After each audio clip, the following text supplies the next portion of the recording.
Voting is underway in the Czech Republic's presidential election. Pablo Gutierrez reports from Prague. It's election day in the Czech Republic, and after an aggressive and emotionally charged election campaign, voters will decide who will occupy the presidential office in the Prague castle for the next 5 years. Billionaire Andrej Babiš and retired NATO General Petr Pavel faced off hours before the first votes were cast in the runoff. In the last 2 weeks, Babiš has accused his opponent, General Petr Pavel, of being a warmonger. Babiš has been saying General Pavel would take the Czech Republic to war. That's led analysts to raise questions about the billionaire's candidate's support for NATO. We asked them about this at the final presidential debate. I will answer after the debate. Okay, thank you. Bye-bye. No questions, thank So, you. no, I mean, Yes. it's not me who is speaking about the war. Who is speaking about the war? Ask our chief of army why he is speaking about the mobilization. Why?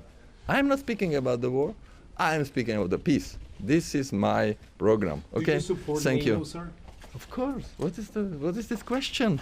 What is this stupid question? No, it's just No, a this question. is a stupid question because we were following our obligation, my government. We sent 700 soldiers to Baltic states. Still, some analysts say Babiš shares similar views to the incumbent president Miloš Zeman, who had warm relations with Moscow, and Hungary's Viktor Orban, who has been at odds with European Union partners over the rule of law. He's using this war narrative and this army versus diplomacy distinction as himself trying to say, I will seek the peace.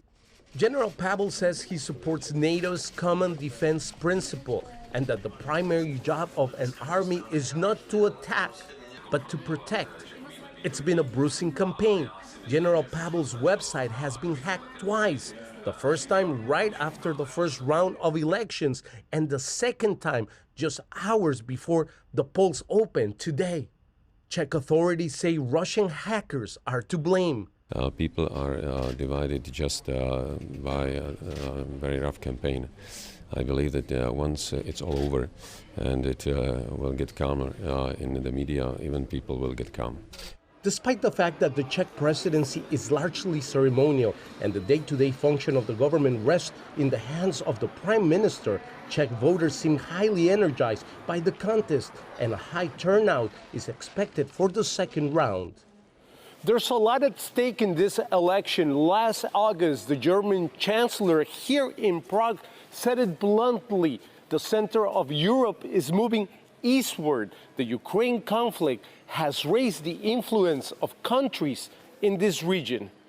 For many Czech voters, this political contest has been dominated by the candidates' personalities rather than issues, but it's also being viewed as a referendum on how they see their country within the context of the European Union and NATO. Pablo Gutierrez, CGTN, Prague.